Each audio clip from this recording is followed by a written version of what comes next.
अलबेले किस्सों की दास्तां के सिलसिले शुरू हुए, बनके कहानियां कहानियां।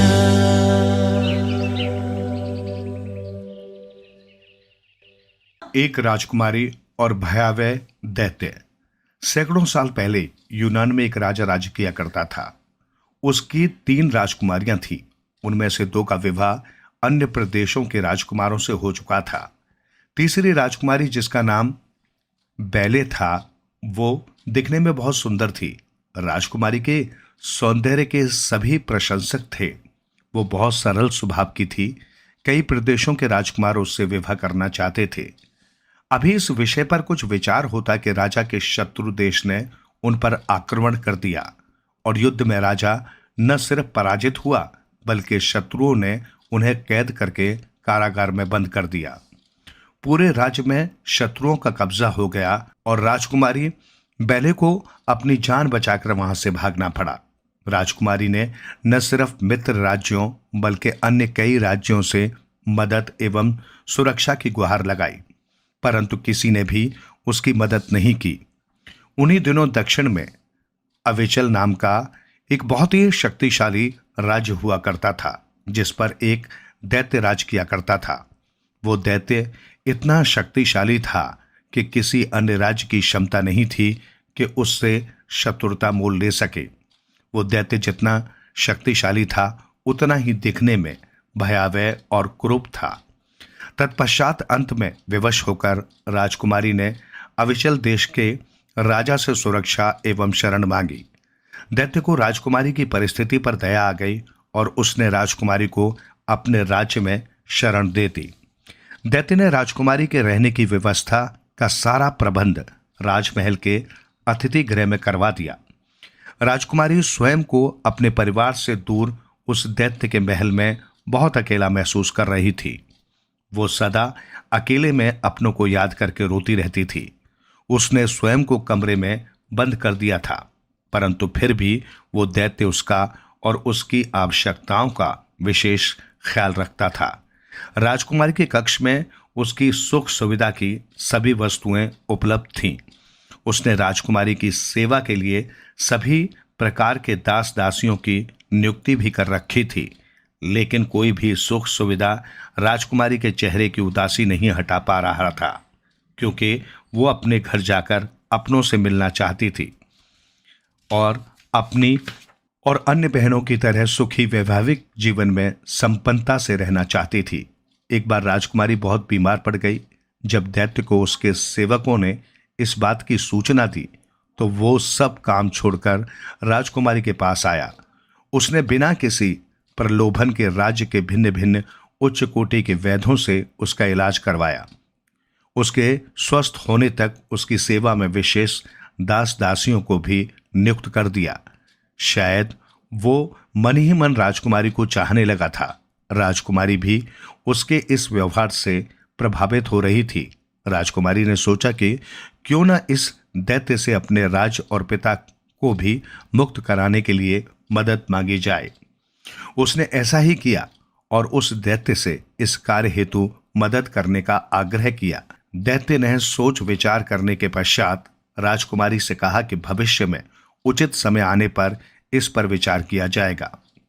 इसी प्रकार कई महीने बीत गए। दैत्य के हृदय में राजकुमारी के प्रति दिन प्रतिदिन लगाव बढ़ता जा रहा था और अब वो दैत्य राजकुमारी को सच में प्रेम करने लगा था और उससे विवाह करने के सपने भी सजाने लगा था। वहीं राजकुमारी का उसके प्रति प्रभाव केवल मदद तक ही सीमित था। फिर एक दिन अचानक उसने उस सुंदर राजकुमारी से विवाह करने का प्रस्ताव रखा। इसे देखकर राजकुमारी डर गई और उसने सोचा कि अब वो कभी अपने घर वापस नहीं लौट पाएगी। यदि वो उसका प्रस्ताव को अस्वीकार करती है तो वो उसके पिता और राज को मुक्त कराने में उसकी मदद नहीं करेगा और ये भी हो सकता है कि वो उससे शत्रुता भी कर ले। राजकुमारी ने उसके प्रस्ताव पर विचार करने के लिए कुछ समय मांगा और फिर वह दैत्य वहां से चला गया। इसी प्रकार कई दिन बीत गए, जहां एक और राजकुमारी समझ नहीं पा रही थी कि वो क्या निर्णय ले, वहीं वो दैत्य राजकुमारी के उत्तर की प्रतीक्षा कर रहा था। राजकुमारी को प्रस्ताव स्वीकार करने के अलावा कोई मार्ग नहीं दिख रहा था और अंत में विवश होकर उसे मन से रोते हुए राजकुमारी ने उसके प्रस्ताव को स्वीकार कर लिया, परंतु मन ही मन ये निश्चय किया कि वो विवाह के उपरांत स्वयं का अंत कर देगी। अब विवाह की रस्में प्रारंभ हो गई। पूरा महल सजा दिया गया। सभी तरह के वस्त्र और आभूषणों से राजकुमारी का कमरा भर गया। हर तरह के इत्र व पुष्प सज्जा होने लगी, परंतु राजकुमारी फिर भी प्रसन्न नहीं थी, क्योंकि उसका विवाह एक बेहद भयावह और कुरूप व्यक्ति से हो रहा था, जिसे वो जरा भी पसंद नहीं करती थी, बल्कि उसे देखकर वो डर जाती थी। आखिर देखते ही देखते विवाह का दिन आ ही गया। विवाह उत्सव के लिए विशेष सेविकाएं उसे तैयार करने आईं, परंतु राजकुमारी बहुत दुखी थी। लगातार उसकी आंख से आंसू बह रहे थे, मानो कह रहे हों कि काश कोई उसे इस विवाह से बचा ले। ये सब देखकर राजकुमारी की सबसे करीबी सेविका ने अन्य सब सेविकाओं को वहां से जाने के लिए कहा और एकांत हो जाने के पश्चात राजकुमारी से उसके इस दुख का कारण पूछा। राजकुमारी ने कहा कि वो इस दैत्य से प्रेम नहीं करती है और विवाह नहीं करना चाहती है। सेविका ने कहा, परंतु विवाह का प्रस्ताव तो आपने स्वयं ही स्वीकार किया था। तब राजकुमारी ने उसके यहाँ आकर शरण मांगने और इस कुरूप व भयावह प्राणी के पास रहने व उससे विवाह करने की व्यवस्था का सारा वृत्तांत सुनाया, परंतु वो ये नहीं जानती थी कि उसकी ये सारी बातें वो दैत्य सुन रहा था। राजकुमारी की बातों से उस दैत्य को बहुत पीड़ा हुई और उसने बिना कुछ कहे वहां से चले जाने का निश्चय किया। एक तरफ राजकुमारी नहीं जानती थी कि दैत्य सब कुछ जान चुका है और उधर दैत्य ये निर्णय ले चुका था कि वो राजकुमारी की सभी इच्छाओं को पूरा करेगा। उसने सबसे पहले राजकुमारी को उसके पिता और परिवार के अन्य सदस्यों से मिलाने के लिए कार्य प्रारंभ कर दिया। उसने अपनी सेना भेजकर राजकुमारी के पिता को न सिर्फ बंदी गृह से मुक्त कराया, अपितु अपने राज्य से सुरक्षा देकर पुनः राजा बनाया एवं उनका राज्य स्थापित किया। वो ये जानकर दुखी था कि राजकुमारी उससे विवाह नहीं करना चाहती, परंतु उसने राजकुमारी को भी शरण मुक्त किया और उसे उसके राज्य वापस भेजने की व्यवस्था भी करवा दी। जब राजकुमारी को इन सब बातों का पता चला, जो उसने कभी सोचा नहीं था कि इस भयावह व कुरूप दिखने वाले दैत्य का हृदय इतना सच्चा और साफ होगा, राजकुमारी ने वहां से प्रस्थान करने से पूर्व उससे मिलने की इच्छा व्यक्त की। जब ये सूचना दैत्य को मिली तो वो उसकी इच्छा अनुसार उससे मिलने आया, पर अब कहानी बदल चुकी थी। राजकुमारी के मन को ये बात समझ में आ गई थी कि केवल बाहर की सुंदरता ही सब कुछ नहीं, परंतु इंसान का दिल भी सुंदर होना बहुत आवश्यक है। राजकुमारी के मन में भी उस दैत्य के लिए प्रेम का दीपक जलने लगा था और मन ही मन वो उसके और समीप आ गई थी। राजकुमारी ने दैत्य से उसके प्रेम को न समझ पाने के लिए क्षमा मांगी और स्वयं अपनी इच्छा से उससे विवाह करने की स्वीकृति दी। ये सुनकर वो दैत्य खुशी से झूम उठा और उसने पूरे राज्य में उत्सव का ऐलान कर दिया। उसी उत्सव के दौरान उन दोनों का विवाह संपन्न हुआ, जिसमें न सिर्फ राजकुमारी के पिता अपितु उसके परिवार के अन्य सभी सगे संबंधी भी उपस्थित हुए। फिर अचानक एक घटना घटी जिसे सब भयावह दिखने वाला दैत्य समझ रहे थे। वो एक अत्यंत खूबसूरत राजकुमार के रूप में परिवर्तित हो गया। ये देखकर राजकुमारी आश्चर्यचकित रह गई। तब उसे उस राजकुमार ने बताया कि कुछ वर्ष पूर्व उसे एक साधु ने श्राप दिया था कि वो एक भयावह दैत्य बन जाए, क्योंकि अपने रंग रूप के अभिमान में उसने उनके वृद्ध और कुरूपता का अपमान किया था। परंतु जब उसने उनसे क्षमा मांगी तो उन्होंने कहा था कि जब कोई सुंदर राजकुमारी स्वेच्छा से उसका वरण करेगी तब वो अपने असली रूप में वापस आ जाएगा। अब राजकुमारी और राजकुमार दोनों को ये समझ आ चुका था कि बाहर का सौंदर्य स्थायी नहीं होता, अपितु अच्छे और सच्चे हृदय ही असली सुंदरता दर्शाते हैं। आइए सुनते हैं आज की कहानी शांति का रहस्य। एक बार एक जवान आदमी महात्मा बुद्ध के पास आया और बोला, आप मुझे ऐसी शिक्षा दें कि मैं आपके दिए हुए ज्ञान को आसान भाषा में समझ सकूं। बुद्ध ने उस आदमी से पूछा, क्या तुम्हारा कोई बेटा है? आदमी ने कहा, हाँ, मेरा बेटा है। फिर उन्होंने पूछा, क्या तुम्हारे भाई का भी कोई बेटा है? आदमी ने कहा, हाँ, मेरे भाई का भी बेटा है। फिर उन्होंने पूछा, क्या तुम्हारे पड़ोसी का भी कोई बेटा है? उसने कहा, हाँ, मेरे पड़ोसी का भी बेटा है। तब महात्मा बुद्ध ने कहा, क्या कोई ऐसा इंसान जिसे तुम खुद जानते हो, क्या उसका भी कोई बेटा है? उसने कहा, हाँ, उसका भी बेटा है। फिर उन्होंने पूछा, अच्छा बताओ कि अगर तुम्हारे बेटे की मृत्यु हो जाए तो तुम्हें कितना दुख होगा? उसने कहा कि मैं आपको नहीं बता सकता कि मैं क्या करूंगा। मेरी तो दुनिया ही खत्म हो जाएगी।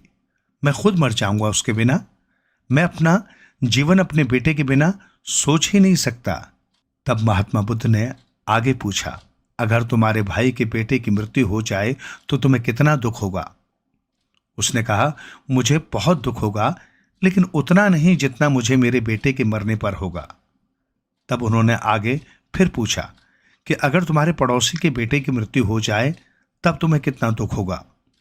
उसने कहा, मुझे तब भी दुख होगा, हाँ, लेकिन मेरे भाई के बेटे की मृत्यु से कम होगा।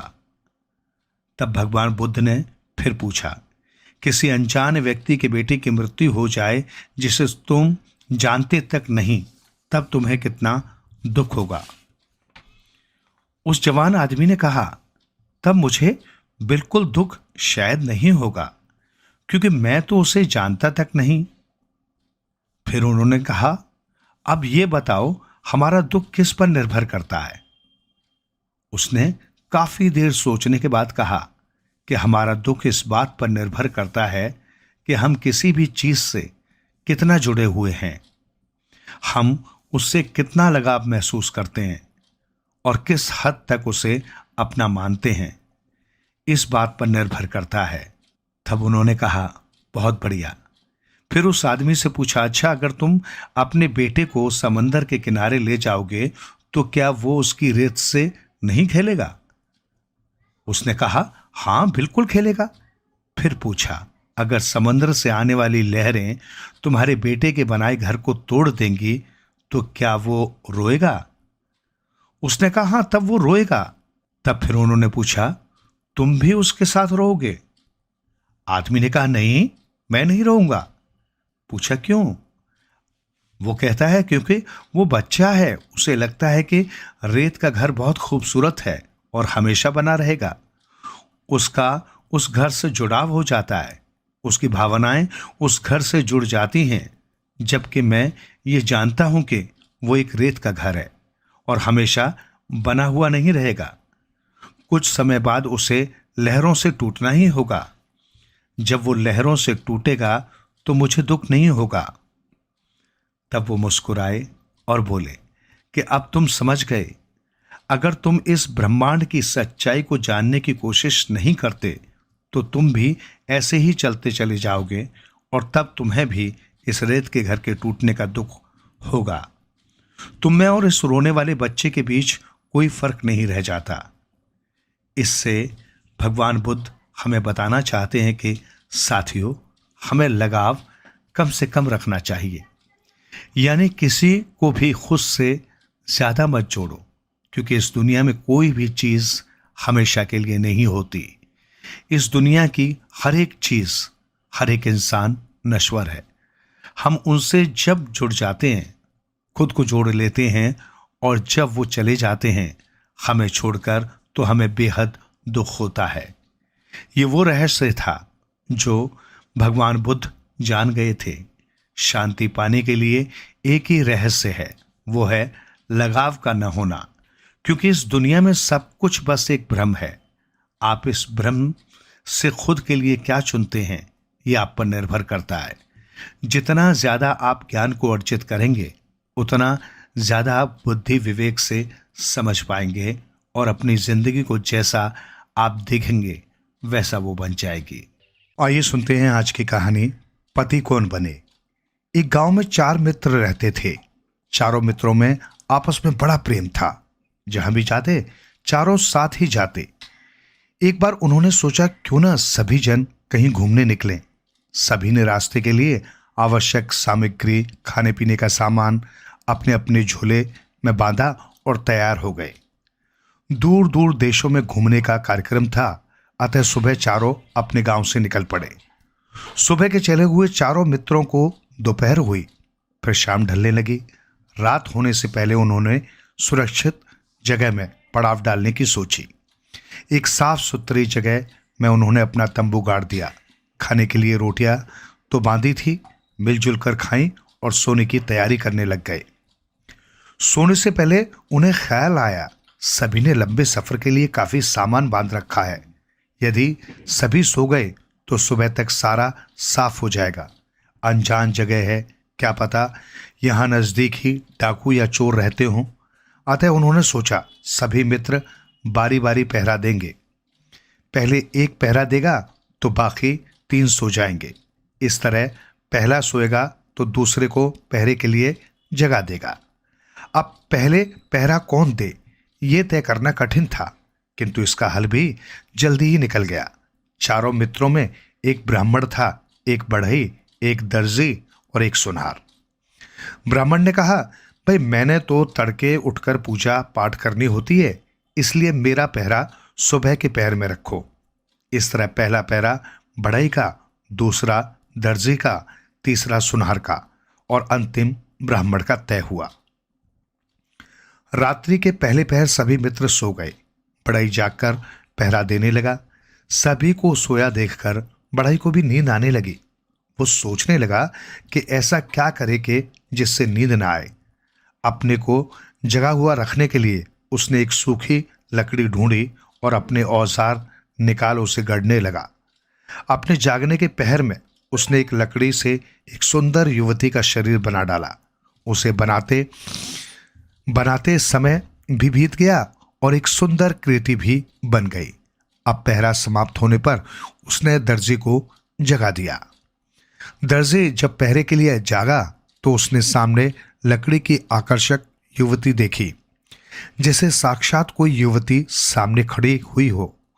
बड़े की कारीगरी पर वो धन्य हो गया। अब उसे भी समय गुजारना था, अतः उसने सोचा क्यों न इस सुंदर युवती की नंगी देह ढाप दी जाए।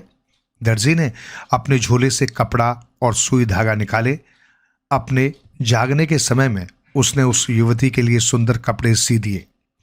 कपड़े पहनाते पहनाते उसका समय भी बीत गया और वो युवती भी जच गई।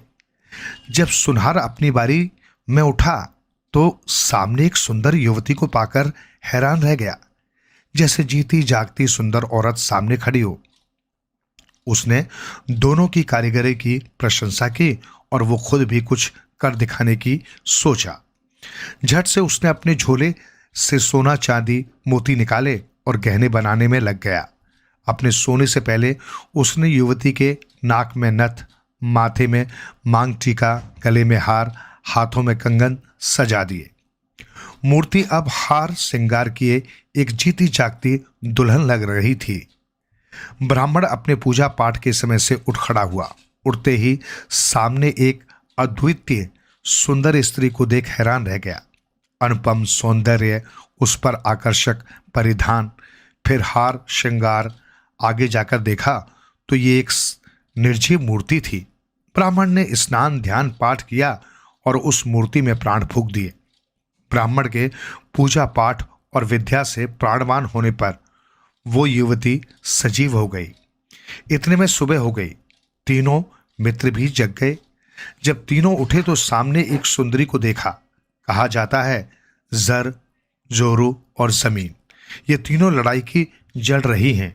वे चारों मित्र उस सुंदर युवती के लिए आपस में झगड़ा करने लगे। बढ़ई कहे मैंने इसे बनाया है, दर्जी कहे मैंने इसका तन ढापा है, सुनार बोले मैंने इसे सजाया है, ब्राह्मण कहे मैंने तो जान डाली है। सभी उस युवती को पत्नी बनाने के लिए ललचाने लगे। आखिर ब्राह्मण का ख्याल छोड़ चारों राजा के पास पहुंचे। राजा ने अपना न्याय सुनाया।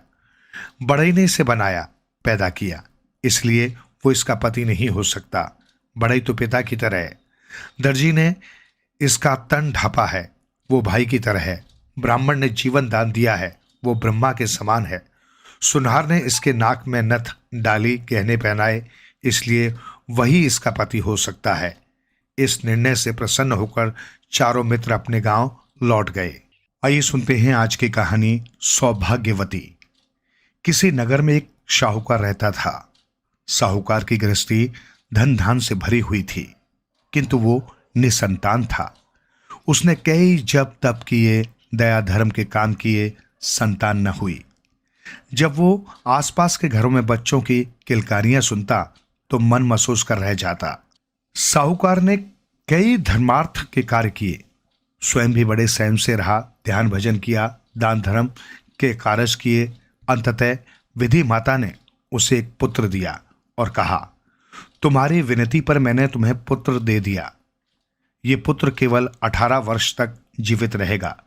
जिस दिन इसकी आयु 18 वर्ष पूरी होगी, उसी दिन की आधी रात इसकी मृत्यु हो जाएगी।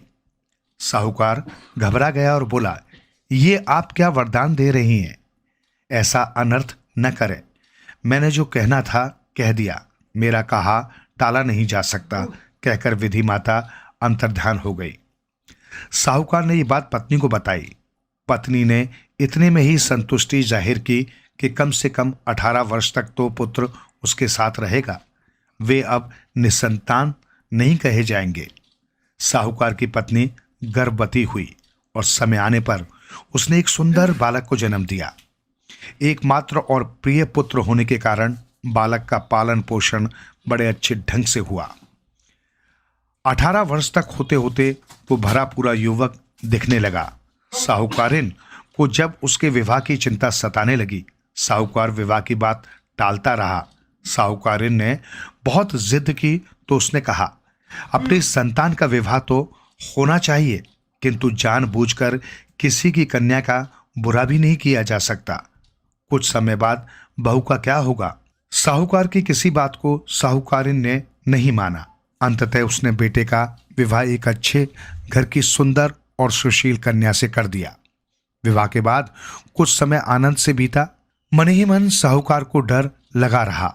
साहूकार बहू को ज्यादा दिन मायके भेज देता, कुछ दिन अपने यहां रखता। जब 18 वर्ष पूरे में 3-4 महीने शेष रह गए तो साहूकार ने बहू को मायके भेज दिया। माँ बाप उदास रहने लगे। एक एक दिन बीतने पर वे और उदास हो जाते। जैसे जैसे दिन कटते गए, माँ घबराई सी रहने लगी और बहू को बुलाने की जिद करने लगी। साहूकार कुछ दिन टालता रहा। जब ज्यादा हट किया तो वो बहू को लाने चल दिया। बहू को लेकर जब घर की ओर रवाना हुआ तो साहूकार चिंता में डूब गया। बार बार लंबे सांस लेता हुआ वो कुछ दूर चलने पर ही बैठ जाता। आज वैसे भी अंतिम दिन आ गया था। साहूकार का मन बैठ गया और वो एक जगह बैठ फूट फूट रोने लगा। बहू की समझ में नहीं आया, ससुर क्यों रो रहे हैं। वो बार बार पूछने लगी कि उन्हें क्या तकलीफ है, क्या बीमारी है। ससुर ने अंत में कहा, बेटी तुम शायद मुझ पर विश्वास नहीं करोगी, मैं सच सच बता देना चाहता हूं। इतने दिन ये बात हमने तुमसे छिपा कर रखी। हम तुम्हारे गुनाहगार हैं। पिताजी ऐसी क्या बात है, आप निसंकोच कहिए, मुझसे कहा नहीं जा रहा है। बेटी छिपाकर भी नहीं रख सकता।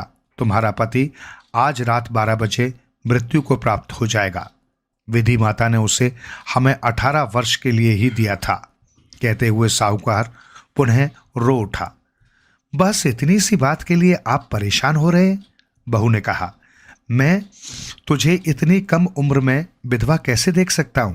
हमारे घर किसी चीज की कमी नहीं है, पर विधवा जीवन। पिताजी आप चिंता न कीजिए, मुझे जो चीज चाहिए वो आप ला देना। जो चीज चाहिए मांग लो बेटी, कमी तो किसी चीज की नहीं है। कमी है तो बस भाग्य की। बस 4 चीजें मुझे ला देना, दीपक, जल का लोटा, थोड़ा अनाज और एक गाय। ये चीजें तो घर पहुंचते ही ला दूंगा, और कुछ चाहिए हो तो वो भी ले लेना। शाम होने से पहले वे घर पहुंच गए। साहूकार ने तुरंत सभी चीजें मंगवा दी। बहू ने सास के पैर छूकर आशीर्वाद मांगा और कहा कि रात मेरे कमरे में कोई ना आए। अंधेरा होने पर बहू ने दरवाजे पर दीपक जलाकर रख दिया। साहूकार का बेटा इन सब बातों से बेखबर आराम से सो गया। रात के पहले पहर विधि माता के भेजे 2 दूत दरवाजे पर आए। ज्यों ही वे भीतर आने लगे, दीपक ने उन्हें रोक लिया। दीपक ने कहा, यहां मेरा पहरा है, कोई भी भीतर नहीं जा सकता। यदि किसी ने नहीं मानी तो मैं चारों ओर आग लगा दूंगा। इस आग में तुम लोग भी जल जाओगे। दूत डर के मारे वापस चले गए। विधि माता ने अब 4 दूत भेज दिए। अब बहू ने दरवाजे में जल से भरा लोटा रख दिया। जो ही 4 दूत भीतर आने लगे, जल ने उन्हें रोक लिया। यदि किसी ने भीतर जाने की हिम्मत की तो मैं एकदम छिप जाऊंगा और सभी लोग प्यासे मर जाएंगे, जल ने कहा। चारों दूत वापस गए। अब बहू ने दरवाजे में अनाज रख दिया। विधि माता ने अब 8 दूत भेजे। अनाज ने उन्हें भीतर नहीं आने दिया। उनके वापस जाने पर विधि माता ने 16 दूत भेजे। बहू ने अब दरवाजे में गाय खड़ी कर दी। गाय ने उन सभी को भगा दिया। इस तरह रात्रि के चारों पहर बीत गए। जब सभी दूत वापस आ गए तो विधि माता के क्रोध का ठिकाना न रहा। उसने दूतों को खूब डांट फटकार सुनाई और स्वयं उठकर साहूकार के घर पहुंची। दहलीज लांग जैसे ही विधि माता भीतर आई, बहू ने झुककर उसके पैर छू लिए। विधि माता के मुंह से निकला, सौभाग्यवती रहो। बहू ने कहा, आप मेरे पति को ले जा सकती हैं, किंतु मुझे अभी अभी आपने सुहागिन रहने का आशीर्वाद दिया है। इनके बिना मैं सुहागिन कैसे रहूंगी। विधि माता को अब पता चला कि उससे क्या भूल हुई है। साथ ही वो बहू की कुशलता पर प्रसन्न भी हुई। विधि माता ने आशीर्वाद दिया, तुम सदा सुहागिन रहोगी। ये कहकर विधि माता अंतर्ध्यान हो गई। साहूकार तथा उसकी पत्नी ने जब सुबह बेटे को जीवित पाया तो वे बहुत प्रसन्न हुए। आइए सुनते हैं आज की कहानी, 7वां राजकुमार और बंदर। एक राजा के 7 पुत्र थे। वे सभी विवाह योग्य हो गए। राजा चाहता था 7 पुत्रों का विवाह एक ही घर हो। एक अन्य राजा के घर भी 7 पुत्रियां थी। उस राजा का भी ये विचार था कि सभी बहनें एक ही घर ब्याही जाए। राजा ने ब्राह्मण और नाई बुलवाए तो सभी राजकुमारों के लिए योग्य कन्याएं ढूंढने के लिए कहा। ब्राह्मण और नाई राजा से खर्चा पानी लेकर चल दिए। जब वे तीसरे राज्य में पहुंचे तो उन्हें पता चला कि इस राजा की भी 7 राजकुमारियां हैं और वो भी एक ही घर में विवाह करना चाहता है। ब्राह्मण और नाई ने राजा से बात की। वो मान गया और कुड़माई पक्की हो गई। लगन पत्री देखी गई और बात पक्की हो गई। आते आते विवाह का दिन भी आ गया। 7 भाइयों की बारात तैयार हुई। इनमें से सबसे छोटे भाई ने कहा, भाई राजपाट अकेला नहीं छोड़ना चाहिए। मैं यहाँ पीछे रह जाता हूँ, क्योंकि राजा भी बारात में जाएंगे। कोई पीछे लूट मचा दे तो शर्म की बात होगी। विचार विमर्श के बाद 7वां भाई वहीं रुक गया। 6 भाइयों की बारात चली। बारात को एक जगह रात पड़ गई। वहां डेरा डाला गया। वहां वासुकी नाग आ गया। नाग ने राजा से कहा कि मैं कुछ मांगना चाहता हूं, मुझे वचन दे। राजा ने वचन दे दिया। वासुकी नाग ने कहा, बारात में 7वीं पालकी खाली चली है, इस पालकी की राजकुमारी मुझे दे देना। राजा ने वचन दिया था, मानना पड़ा। दूसरे दिन बारात पहुंची, लगन वेदी सब कुछ हुआ और तीसरे दिन बारात वापस लौटी। 7वीं बहन नाग ने ले ली। 6 महलों में आई। बेचारा 7वां भाई पालकी का इंतजार ही करता रह गया। एक दिन छोटे भाई को एक भाभी ने ताना मारा कि यदि तू सूरमा होता तो हमारी बहन को ले आता। उसे बड़ी ठेस लगी। वो घोड़े पर सवार हो निकल पड़ा। घोड़े का एक मित्र था बंदर, वो भी उसके साथ हो लिया। चलते चलते रास्ते में एक दरिया आया। घोड़े ने वहां पानी पिया। घोड़े के पानी पीने से दरिया आधा रह गया। फिर बंदर पानी पीने आया तो दरिया पूरा ही सूख गया। वासुकी नाग पाताल लोक में उस राजकुमारी की गोद में मजे से सो रहा था। बंदर पाताल लोक पहुंच गया और राजकुमारी को उठाकर दरिया के रास्ते बाहर भेज दिया। वो स्वयं धीरे धीरे वासुकी नाग की टांगें दबाने लगा ताकि उसे नींद आ जाए। बंदर को ये बात पता थी कि नाग से बचना उतना आसान नहीं है। वो किनारे बैठ नाग के जागने का इंतजार करने लगा। जब नाग आया तो उसने देखा बंदर एक पेड़ के नीचे बैठा रस्सी बांट रहा है। नाग ने पूछा कि ये क्या कर रहे हो? तो बंदर ने कहा, आज बड़ा भूकंप आएगा, इतना कि घर छप्पर सब उड़ जाएंगे। मैंने रस्सी बना अपने को इस पेड़ से बांध लेना है ताकि बचा रहूं। वासुकीनाग डर गया। उसने कहा, भैया मुझे भी कुछ उपाय बताओ। बंदर ने कहा, एक काम हो सकता है, तुझे भी इस पेड़ से बांध देता हूं, तभी तुम बच सकते हो। नाग मान गया। बंदर ने उसे पेड़ से कसकर बांध दिया और स्वयं खिसक गया। राजकुमारी अब उनके पास थी। वे राजकुमारी को लेकर अपने राज्य में वापस आ गए।